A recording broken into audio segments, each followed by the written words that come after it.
Muy buenas noches, amada iglesia. Muy buenas noches a todas las personas que nos acompañan en este día viernes 4 de junio para continuar nuestros estudios de la primera epístola del apóstol Pedro. Damos gracias a Dios por ello. Realmente para nosotros es una delicia el poder estar compartiendo la palabra de nuestro Dios. Así que vamos a orar para seguir avanzando en nuestro estudio de esta maravillosa epístola. Vamos a orar.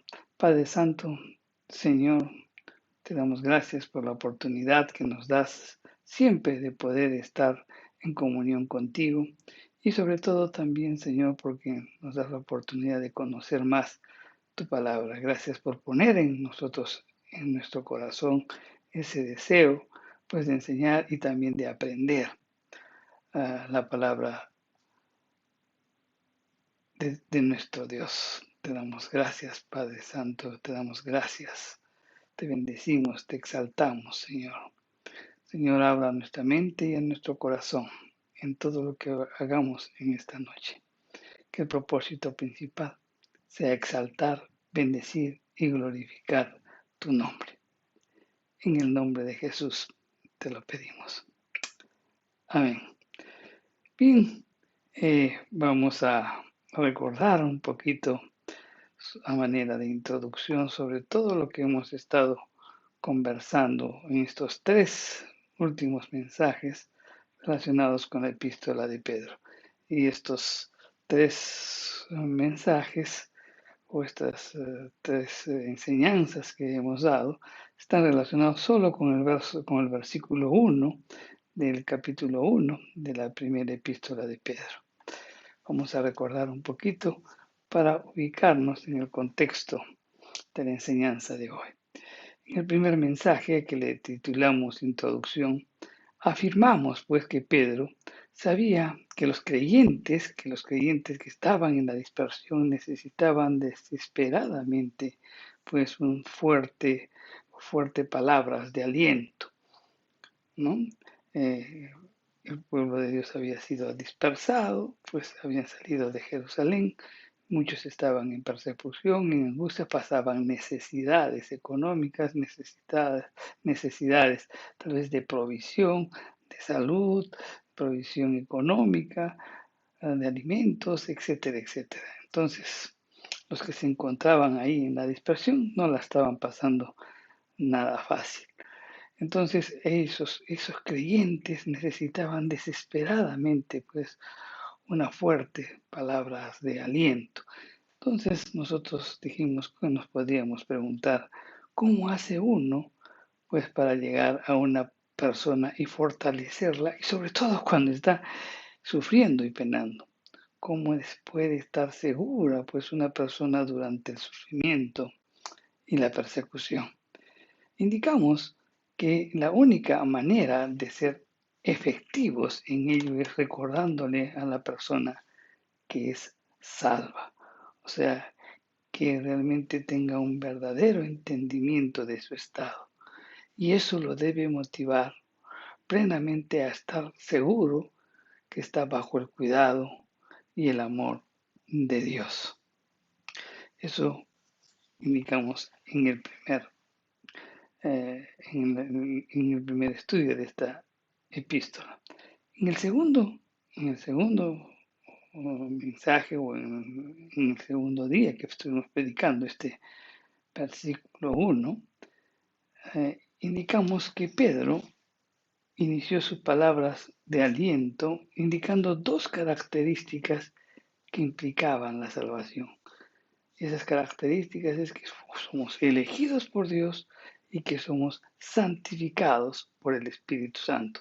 Entonces ahí hablábamos de que la elección fue antes de la fundación del mundo y que ese conocimiento anticipado pues es la expresión de un movimiento uh, afectivo del sentimiento y una determinación divina, a fin de que el Padre tenga una relación con las personas como consecuencia de la salvación.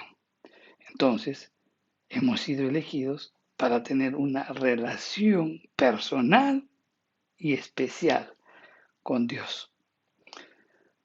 Después hablamos que la santificación, hablamos un poco de la santificación y digamos que santo significa ser separado o apartado para Dios, es decir, que Dios nos apartó de ese estilo de vida antiguo de pecado y de muerte, apartándonos para sí, para que vivamos la vida que Él ofrece. ¿Y qué vida Él ofrece? Una vida de justicia y una vida de eternidad. Nosotros somos amados de Dios y Dios nos ama tanto que nos escoge y nos elige pues para ser un pueblo santo y amado. Y obviamente eso pues tendrá como consecuencia que Él cuidará de nosotros. Somos santificados pues por el Espíritu Santo. ¿Y cómo somos santificados por el Espíritu Santo? Porque Él pues nos convence de pecado, nos convence de justicia y de juicio. Y esto es un proceso que dura toda la vida, ¿no? Entonces, el Espíritu Santo, en primer lugar, pues, nos convence de pecado, nos hace ver la situación en la que estamos y también nos ilumina, ¿no? Nos ilumina para llevarnos a Cristo, para aceptar la justicia de Dios, ¿no? A fin de que pues experimentemos el perdón de pecados. Y como dijimos, el proceso de santificación es un proceso que dura toda la vida. Como como la salvación es un proceso que comienza con la justificación, sigue con la santificación y culmina con la glorificación, entonces el Espíritu Santo pues mantiene esa acción santificadora que consiste pues en apartar a los creyentes para Dios, convirtiéndolos en sus hijos, haciéndolos miembros de su familia y también ciudadanos del reino. La elección y la santificación son aspectos que nos hacen ver pues el amor y el cuidado de Dios para nuestras vidas.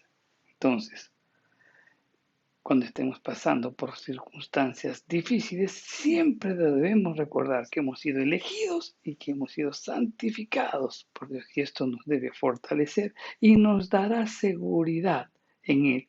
Y pasaremos con gozo, pues, la situación que atravesamos.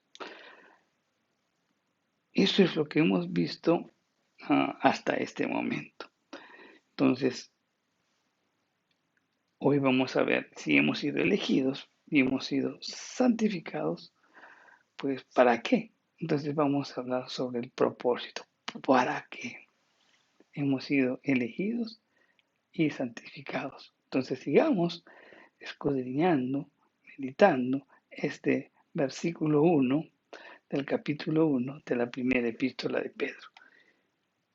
Perdón, el verso 2, el verso 2, porque el primer versículo identifica a quién está dirigida la carta: a los dispersados, ¿no? A los creyentes que salieron de, de Jerusalén, que se fueron a las provincias de Galacia, de Ponto, de Bitinia y algunos de ahí, ¿no? Entonces, en este segundo versículo nos dice que hemos sido elegidos según la presencia de Dios Padre en santificación del Espíritu, pero dice para. Ese para es un propósito, es un fin. ¿Para qué hemos sido elegidos y santificados? Para obedecer y rociados con la sangre de Jesucristo. Gracia y paz os sea multiplicado. Esto nos dice el verso 2, ¿no? Entonces, la obra, estamos viendo el versículo 2, me equivoqué hace un momento mencionando el versículo 1, estamos viendo el versículo 2. Entonces, la obra del Espíritu Santo, leyendo este versículo 2, podemos decir que conduce al pecador a la obediencia a Dios, es decir, actúa en el perdido, en aquellos que aceptamos a Cristo, capacitándonos para responder al llamado de Dios. Ahora, es importante apreciar lo siguiente. En el verso 2 que acabamos de leer, algunas versiones, como la que hemos leído, la versión Reina Valera, lo traducen como obedecer, pero la verdadera traducción debería decir para obediencia. O sea, hemos sido elegidos y hemos sido elegidos, hemos sido santificados para obediencia. ¿Y hay una diferencia? Claro que sí, porque la traducción dice para obedecer implica un verbo. En cambio, para obediencia es un sustantivo. El verbo indica acciones puntuales, o sea, si está en pasado, la acción ya se hizo. Si está en presente, la acción se está ejecutando. Y si está en futuro, la acción se realizará. Pero en cambio, cuando se habla de sustantivo, en este caso está usando el sustantivo, la aplicación del sustantivo pues establece una esfera de acción, de modo que el espíritu, por la regeneración, traslada al perdido que era desobediente, que vivía en la esfera de la desobediencia, a una nueva situación de obediencia, ¿no? Entonces, de ese modo está resaltando que su modo natural de vida, pues es una vida de obediencia. Eh, y esto implica, pues, una relación continua con Dios. Entonces, quiere decir que nosotros hemos sido elegidos y llamados para obediencia, o sea, para tener una vida natural, ¿no? De obediencia a Dios. Esa es la diferencia. Miren, fin de obedecer el llamado divino, que es aplicada, pues, perdón, a todos aquellos que obedecen al llamado divino, aquellos que aceptan la obra de Cristo Jesús en la cruz, entonces trae como consecuencia la purificación del pecado. O sea, somos perdonados. Aquellos que aceptamos que Cristo murió en la cruz, pues inmediatamente va a venir como consecuencia la purificación del pecado, puesto que el pecado ha sido retirado al aceptar de que Cristo murió justamente por nuestros pecados. Ahora, por medio de estos dos términos que utiliza Pedro, de obediencia y rociamiento de la sangre, Pedro hace referencia pues a la confirmación del pacto que Dios hizo con el pueblo de Israel. Vamos a leerlo, está en Éxodo, en el capítulo 24, los versos del 3 al 8. Y la escritura nos dice lo siguiente: Moisés vino y contó al pueblo todas las palabras de Jehová y todas las leyes. Y todo el pueblo respondió a una voz y dijo: Haremos todas las palabras que Jehová ha dicho. Y Moisés escribió todas las palabras de Jehová, y levantándose de mañana, edificó un altar al pie del monte y 12 columnas según las 12 tribus de Israel. Y envió jóvenes de los hijos de Israel, los cuales ofrecieron holocaustos y becerros como sacrificios de paz a Jehová. Y Moisés tomó la mitad de la sangre y la puso en tazones, y esparció la otra mitad de la sangre sobre el altar. Y tomó el libro del pacto y lo leyó a oídos del pueblo, el cual dijo: Haremos todas las cosas que Jehová ha dicho y obedeceremos. Entonces Moisés tomó la sangre y roció sobre el pueblo y dijo: He aquí la sangre del pacto que Jehová ha hecho con vosotros sobre todas estas cosas. Entonces, ¿no? Resumiendo, rescatando lo que acabamos de leer, Moisés leyó el libro del pacto del pueblo. En el verso 7 dice: Ellos respondieron: Haremos todas las cosas que Jehová ha dicho y obedeceremos. Entonces Moisés roció la sangre sobre el pueblo y dijo: He aquí la sangre del pacto que Jehová ha hecho con vosotros de acuerdo con estas cosas. Eso lo dice en el verso 8. Ahora bien, por otro lado, el escritor del libro de Hebreos comenta de que Jesús derramó su sangre para quitar los pecados del pueblo. Y eso está en el libro de Hebreos, en el capítulo 9, de los versos del 18 al 28. Te invito a que lo puedas revisar. Ok, entonces Pedro también versículos más adelante en este capítulo 1, ¿no? Declara que mediante el sacrificio de su muerte en la cruz, Jesús redimió y adquirió a los escogidos. Vamos a leerlo. Está en Primera de Pedro, en el capítulo 1, los versos del 18 al 19. Sabiendo que fuisteis rescatados de vuestra vana manera de vivir, la cual recibisteis de vuestros padres, no con cosas corruptibles como oro y plata, sino con la sangre preciosa de Cristo, como de un cordero sin mancha y sin contaminación. Vemos entonces, en resumen, que Dios los conoce pues de antemano, Dios el Espíritu Santo los santifica y Jesucristo pues los limpia de pecado por medio del rociamiento de su sangre. Eso es lo que hasta el momento estamos viendo. Y aunque el derramamiento de su sangre pues se haya efectuado una vez y para siempre, su significancia pues tiene un efecto constante y constituye un proceso pues perdurable. Cada vez que nosotros pues pecamos, cada vez que afectamos nuestra relación con Dios, siempre pues nos acudimos a la sangre de Jesucristo, a su obra en la cruz, la cual nos lava y nos purifica y nos perdona todo pecado. Jesús sigue pues limpiándonos de nuestro pecado. Por esa razón, mi querido hermano, no hay condenación posible, pues a los salvos.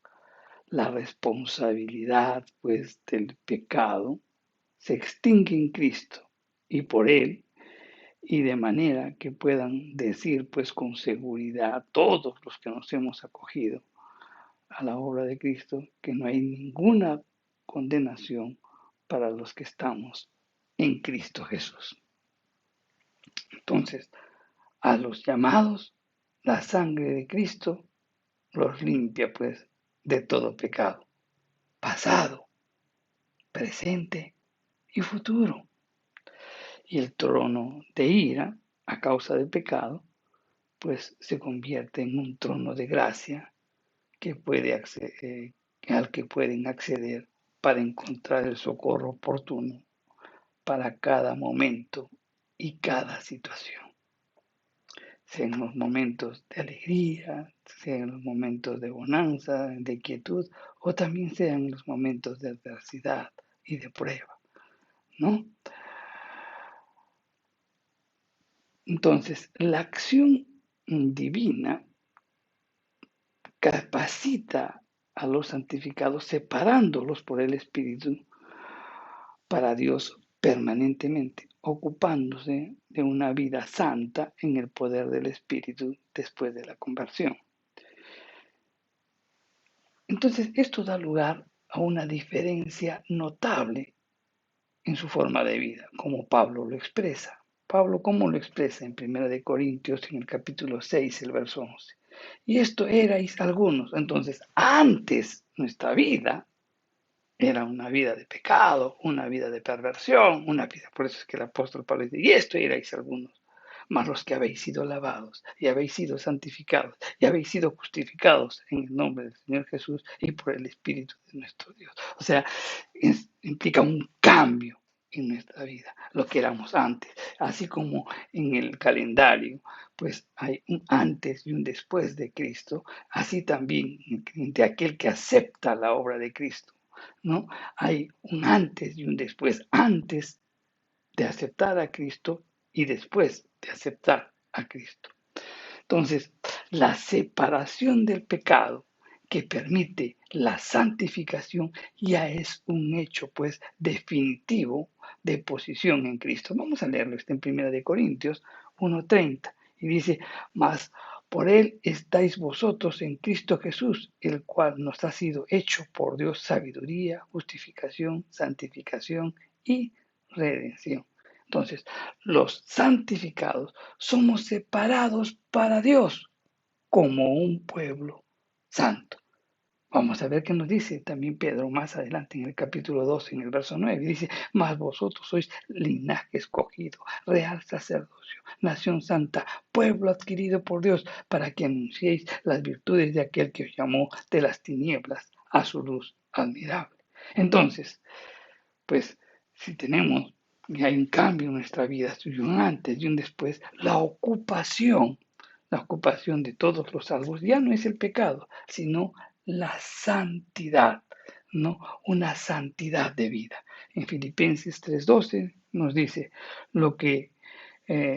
Filipenses 3:12 dice, no que lo haya alcanzado ya, ni que ya sea perfecto, sino que prosigo para ver si logro hacer aquello de lo cual fui también asido por Cristo Jesús. Entonces esto implica una vida, pues, de santidad.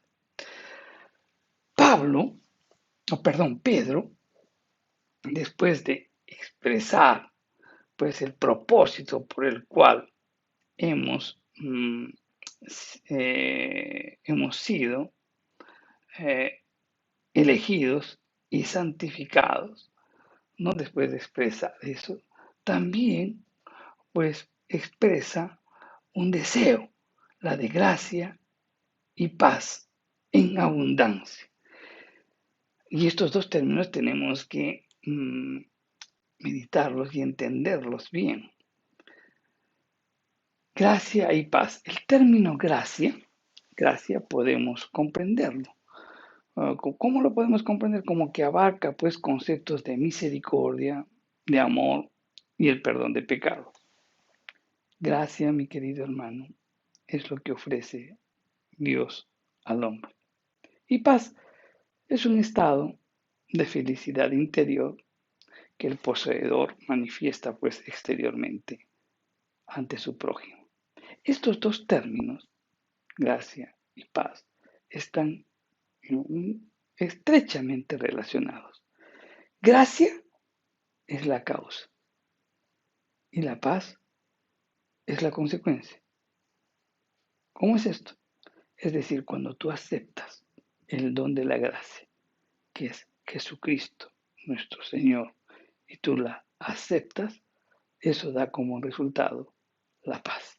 Cuando tú aceptas la gracia de Dios, que es la causa, la gracia de Dios para tu vida, entonces tienes paz para con Dios y paz para con los demás, que es la consecuencia o es el resultado. Como resultado de la gracia, tienes paz. Primero es la gracia y después viene la paz. Pero vamos a detenernos un poquito para entender bien la gracia. Eso es importante que podamos entender. La gracia es un aspecto más amplio y radical que el de la misericordia. La gracia es el amor que desciende hacia la condición del hombre. Visto así, entonces podemos afirmar que la gracia es el amor que obliga a Dios a descender al encuentro del hombre con Cristo Jesús. Nada mejor usado que el verbo obligar para referirse, pues, a la expresión de la gracia.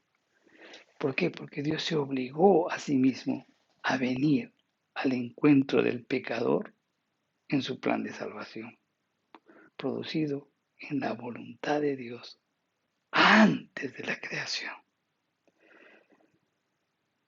Habla sobre el amor. ¿Por qué? Porque Dios ama. ¿Y por qué ama? Porque Dios es amor.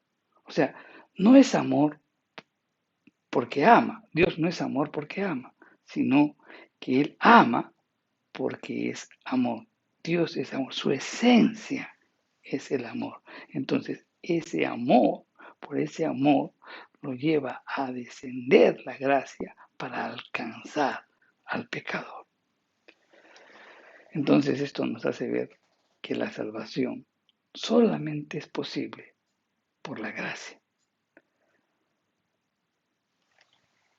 La gracia que salva al hombre lo hace para todo el proceso de salvación. No solamente la gracia lo hace para que tú aceptes a Cristo, no, sino que la gracia interviene en todo este proceso. Es por gracia que Dios justifica al hombre. O sea, el hombre no hizo ningún mérito para que Dios lo perdone. Entonces, de esa manera, nos hace ver que cuando abundó el pecado, sobreabundó la gracia. O sea, el hombre peca, peca, peca y peca, y sin embargo Dios lo perdona. Nos hace ver la gracia. Entonces, Dios justifica al hombre por gracia.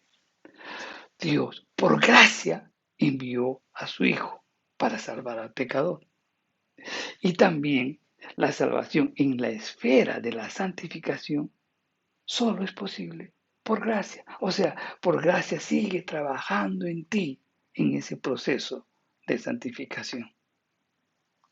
La gracia de Dios provee lo necesario, pues, para el cristiano, para que el cristiano pueda vivir una vida en santidad y que pueda llevar a cabo el servicio que Dios ya lo ha establecido. Vamos a leer 1 Corintios, el capítulo 15, el verso 10. Y dice, pero por la gracia de Dios soy lo que soy, y su gracia no ha sido en vano para conmigo. Antes he trabajado más que todos ellos, pero yo no, sino la gracia de Dios conmigo.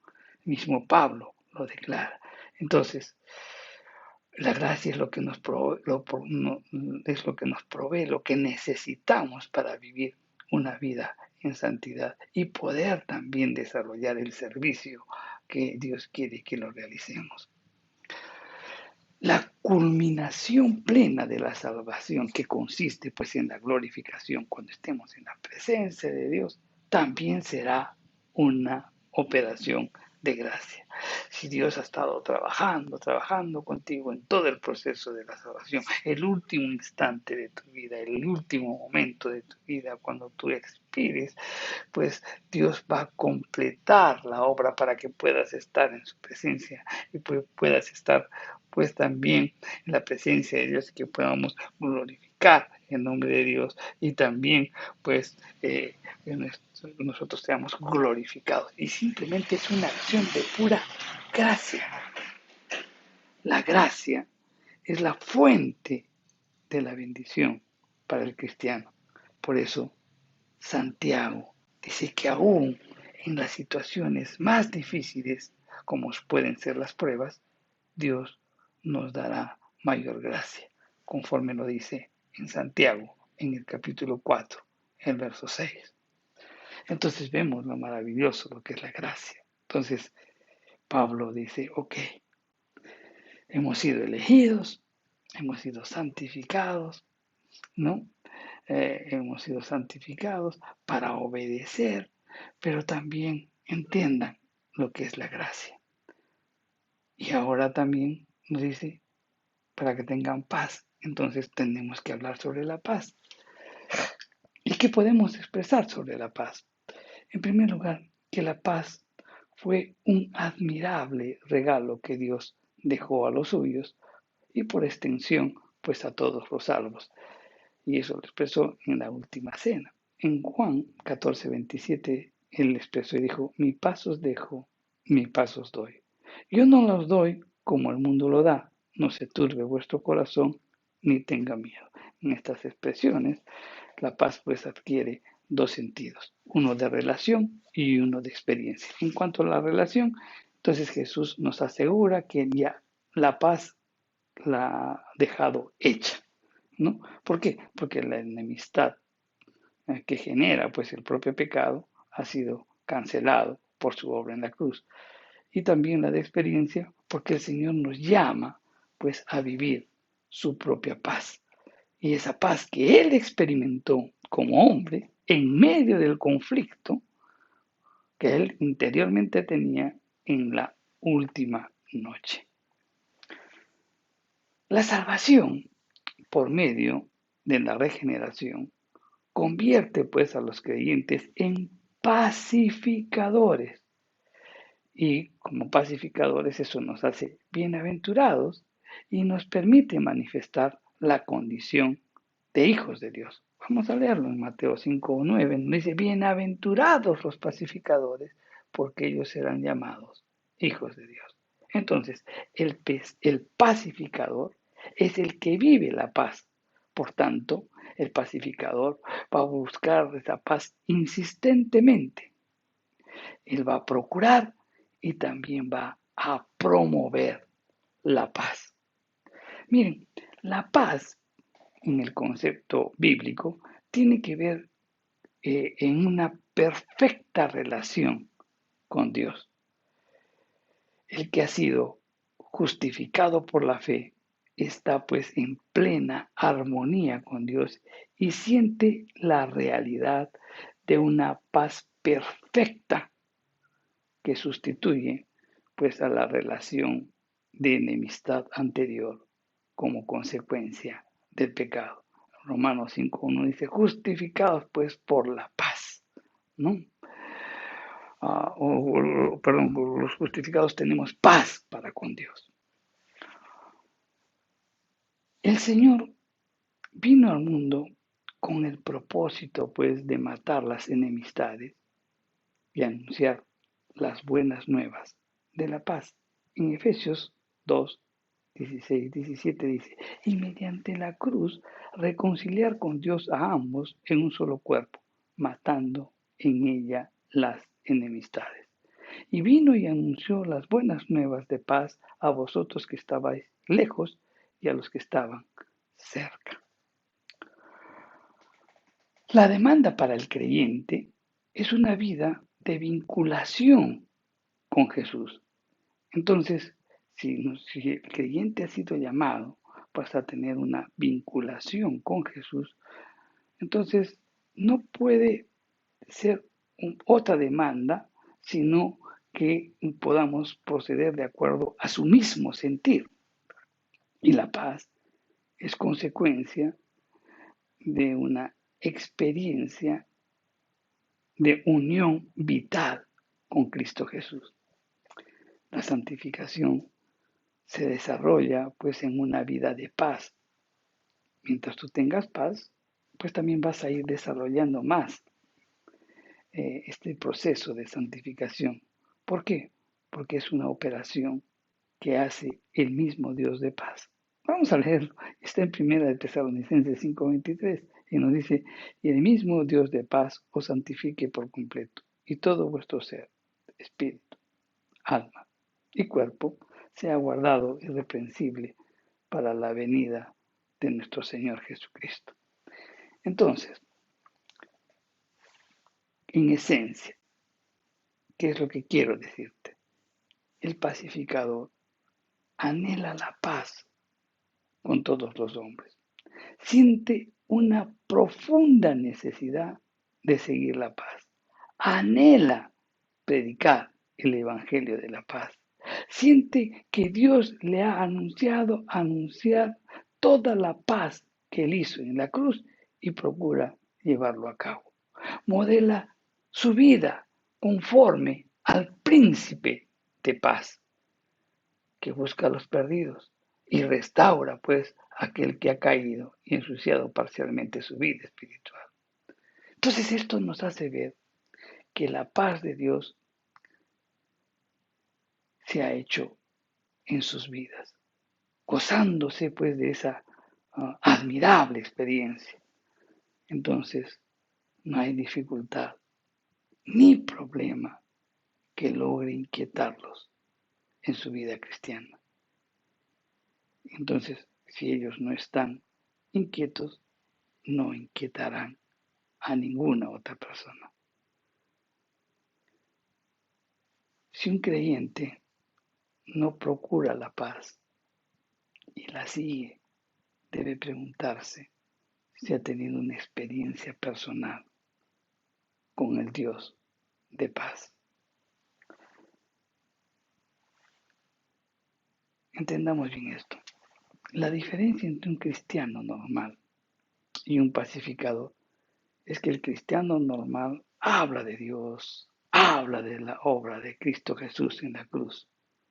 En cambio, el segundo, el pacificador, vive al Dios de la paz de tal modo que no necesita hablar de ella. ¿Por qué? Porque lo expresa a través de su estilo de vida.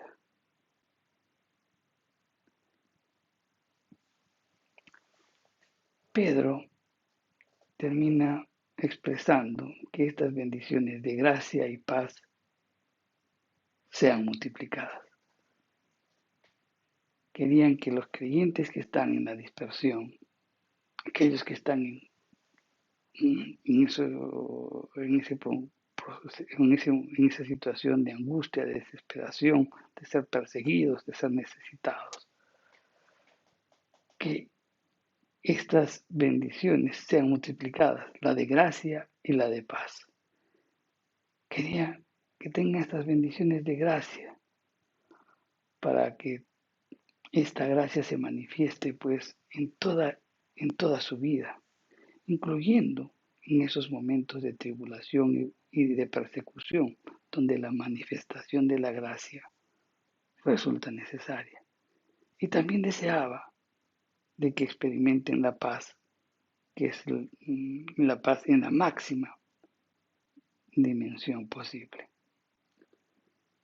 Bien, hemos visto el verso 1 y el verso 2. En el verso 1 nos indica a quién estaba dirigido esta carta. Esta carta estaba dirigida pues a aquellos que estaban en procesos de pasando momentos difíciles, momentos de desesperación, momentos de angustia, de persecución, de necesidad. Y Pedro empieza diciéndoles, miren, somos elegidos por Dios, hemos sido elegidos desde antes de la fundación del mundo y hemos sido elegidos a tener una relación personal con Él, en primer lugar. Entonces, si tú estás elegido para tener una relación personal con Él, entonces continuamente tienes que expresar la situación en la que tú te encuentras. En segundo lugar, ha sido justificado, ¿no? El Espíritu Santo ha actuado en ti, te ha convencido de pecado. El Espíritu Santo, pues, te ha iluminado para que sigas a Cristo. Y el Espíritu Santo, pues, te ha convertido, te ha convencido de pecado, de justicia y de juicio. Y el Espíritu Santo sigue trabajando en tu vida, sigue trabajando en ese proceso de santificación para que cada día puedas dejar más el pecado. Ok, y por otro lado te está diciendo que tú has sido elegido, que tú has sido santificado y que el Espíritu Santo sigue trabajando en ti, pero para que obedezcas, para que te mantengas firme en tus creencias. Y también te dice, ok, que tengas paz, no que tengas gracia y paz. Entonces Pedro está diciendo, está diciendo, mira, si hemos sido elegidos, si hemos sido santificados para obedecer y todo ha sido por gracia. Esa gracia por la cual pues Dios te permitió de que seas perdonado, que seas justificado, que seas santificado, ¿no? Que esa gracia pues por la cual también te ha elegido, ¿no? Esa gracia, si tienes esa gracia también te va a fortalecer en los momentos difíciles. Va a continuar manifestándose esa gracia. ¿Para qué? Para que tengas paz. Paz también. Vive esa paz, experimenta esa paz que tú ya tuviste cuando aceptaste a Cristo, en donde tu relación con Dios, y el pecado ha sido perdonado y se ha sido perdonado, pues entonces el amor de Dios siempre se va a seguir manifestándote en tu vida. Ten confianza, es lo que nos está diciendo el apóstol Pedro a través de esta carta. Y se lo dijo a los que estaban en la dispersión y te lo dice a ti ahora. Si nosotros tenemos claro estos conceptos, nos mantendremos firmes, a pesar de la situación tan difícil y adversa que podamos estar pasando. Recordemos entonces, mi querido hermano, que hemos sido elegidos por Dios, que hemos sido santificados para obedecer a Jesucristo y todo esto simplemente es por gracia. Y si todo eso lo hizo por gracia, la gracia se sigue manifestando pues en nosotros y sobre todo en aquellos momentos difíciles. Y tengamos paz, confianza, porque Él tiene el cuidado de cada uno de nosotros. Recordemos eso mi querido hermano. La próxima semana seguiremos avanzando en los próximos versículos de esta primera epístola de Pedro. Vamos a orar. Señor, te damos gracias por tu palabra. Gracias, Señor, porque vamos entendiendo. Señor, a veces en los momentos difíciles por los que pasamos, hay muchas ideas surgen en nuestra mente. Pero lo que debemos recordar es tu palabra. Lo que debemos recordar es que somos elegidos por ti, que hemos sido santificados por ti, que nos has elegido y nos has santificado para obedecer. Todo esto por gracia, la salvación fue por gracia. El proceso de santificación es por gracia. Y también,